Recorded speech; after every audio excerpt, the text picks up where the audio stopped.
Is a Denver Broncos starter potentially on the verge of losing his job? And are the Colorado Avalanche stars exposing one of the team's major flaws once again as they play for their countries in the Olympics? All things to come on today's rundown. Thank you so much for joining us. While you're here, make sure you like and subscribe to that Denver Sports 1043 The Fan YouTube channel. You can find us at Denver Sports 1043 on YouTube, Instagram, and TikTok. If you're watching us on X or on Facebook, we love you. We appreciate you. Make sure you like, comment, share, subscribe, and turn on those post notifications so that you never miss a moment with us. Ton to get into today as it relates to a couple of teams here in our local sports landscape, starting with the Denver Broncos, who are going to have an interesting decision to face this offseason along one of the position groups that I think is not getting talked about as much as it is or should be or might be in the very near future. I'm talking about the offensive line. And the offensive line's been an interesting case study for the Denver Broncos this year because when you look at it, depending on your vantage point, I think you come to a little bit of a different conclusion. If you're just going by Pro Football Focus, raw data metrics, and evaluation tools like that, the Denver Broncos offensive line is one of, if not the best units in the National Football League and has kind of been on an upward trajectory for a couple of seasons now, culminating with this 2025 campaign.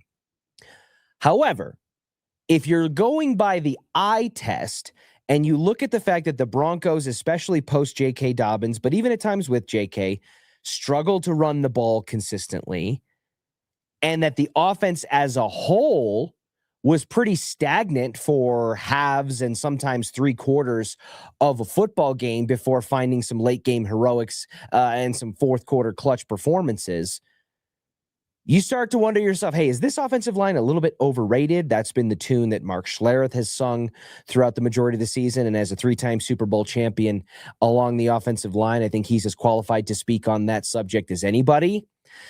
And no one data metric or point of view typically is correct, right? There is black and white, but the majority of life does exist somewhere in the middle. And I think that's the case here with the offensive line. And a question is now being raised about one particular member of that offensive line and whether or not his days in Denver could come to an end sooner rather than later. We're talking about Broncos offensive guard Ben Powers, who has had his name surface recently as a potential cap casualty for the Denver Broncos. And because of the way things have structured out, despite the fact that the Broncos have unloaded the burden of Russell Wilson's NFL high dead cap hit over the last couple of seasons, and they are no longer hamstrung financially in that regard with dead cap space, there is an argument to be made that the Broncos could be better off financially and otherwise moving on from their starting guard. Obviously, Quinn Miners on the opposite end is an all-pro caliber player and somebody who is entrenched here in the Mile High City for the foreseeable future. But Ben Powers, who was among Sean Payton's inaugural free agency class there with McGlinchey and really fortifying the trenches on the offensive side of the ball, coming over from the Baltimore Ravens, he's due a little bit of money here. And when you're talking about pre-June 1st and post-June 1st designations, the Broncos, if they designate Ben Powers as a post-June 1st cut, stand to save a significant amount of money on their, not only just their dead cap space, but on their salary cap in general. They can save roughly $10-11 million worth of cap space by cutting Ben Powers and designating it as a post-June 1st and only carry about $5 million or so in dead cap. And for a team that's only got about 1.2 or $2 million worth of dead cap money on the books in total, coming from the likes of Audric Estime and Trent Sherfield, they're certainly not in a position where they have to worry about those things, but that doesn't mean that it's not going to be part of the consideration.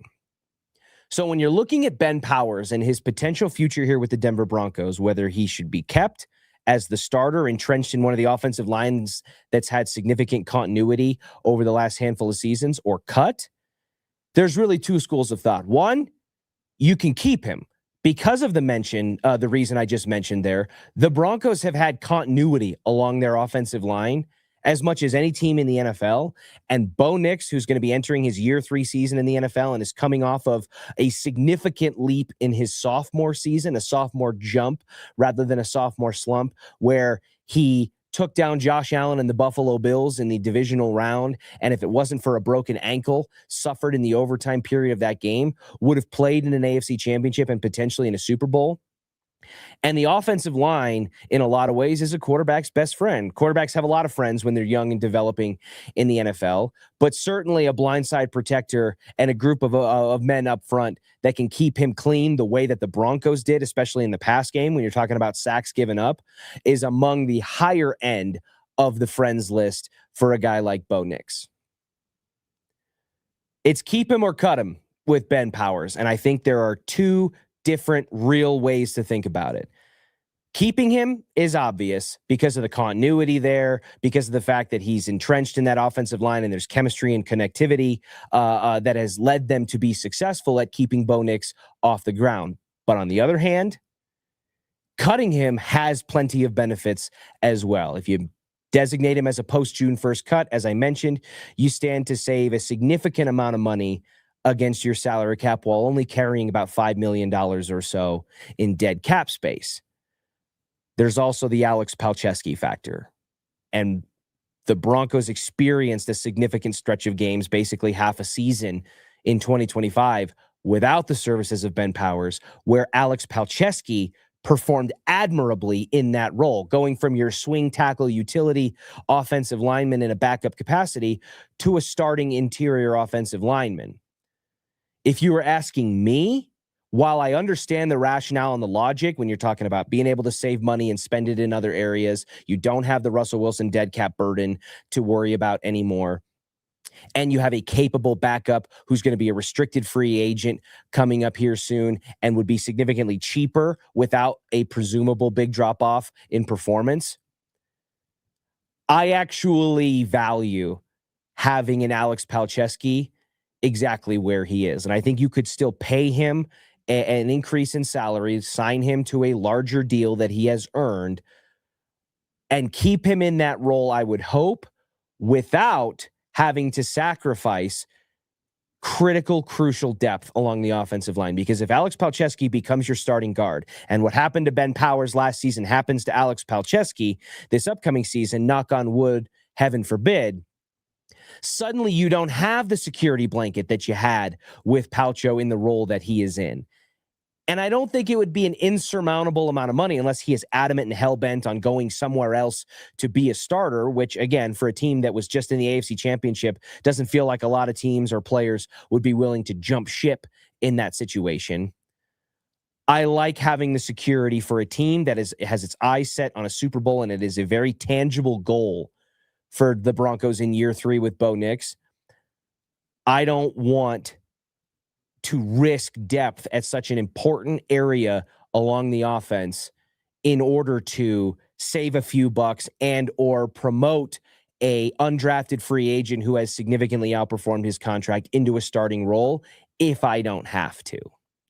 It is time to hit the turn, presented by The Birdie Bar, Louisville's premier outdoor golf bar and entertainment venue.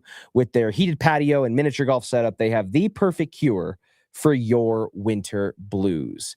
I got a question as it relates to the Colorado Avalanche, as we've all been watching many of Colorado's stars take the world stage at the Olympics in Milan and perform pretty well. When you're talking about current Avs players contributing and performing at a high level for their teams, look no further than Mr. America, Brock Nelson, who came out on fire in Team USA's dominant win over Latvia, 5-1.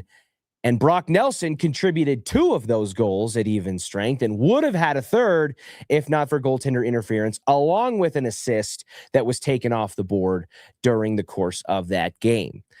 And for Brock Nelson, it's got to feel especially sweet, given some of the narrative and the discourse that was going on leading up to this Olympic trial that said Brock Nelson didn't deserve to be there. Now, mind you, he's a 4th liner for Team USA and producing the way that he is, playing as one of, if not the best player on the ice for significant stretches of time during the handful of games that Team USA has played thus far.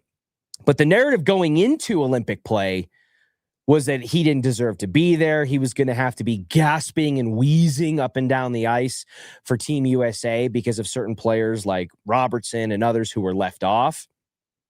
And while I'll agree that you could make an argument that some players got left off that maybe shouldn't have, I don't think you get to pin that, in my opinion, on Brock Nelson's inclusion on the roster. And I think his play thus far, especially against Latvia, has proven exactly why. But Brock Nelson, despite being a part of the Colorado Avalanche group that is dominating at the Olympic stage, he's actually the outlier in what I think is a little bit more of an interesting development coming out of Italy during the Olympics. Why is it that the Colorado Avalanche for multiple years now have contributed in negative ways? Why is it that members of this Colorado Avalanche squad currently here in 2025, 2026 can't figure out a way to score on the power play to save their lives? And that's been the case for multiple seasons in a row and is a chief reason why they got knocked out of the postseason in round one against the Dallas Stars last postseason. They can't seem to figure it out in the burgundy and blue, but boy, are they figuring it out on the Olympic stage. Gabe Landeskog, power play goal for Sweden in his first game. Nathan McKinnon, power play goal almost instantaneously on one of the most insane power play lineups that's ever to be assembled in hockey history. Arturi Lehkonen, power play goal. Marty Necas, power play goal. 4 major stars for the Colorado Avalanche, all finding ways to do on the world stage for their home countries what they can't seem to do for the Avalanche during the NHL season. So is it just as simple as getting away from Dave Haxtell, getting away from Ray Bennett last year? Is that as simple as it is? Is it really just the coaching? I understand that these teams in the Olympics are star-studded and you have a collection of the best players from each of the countries. Canada is such a glaring example of that.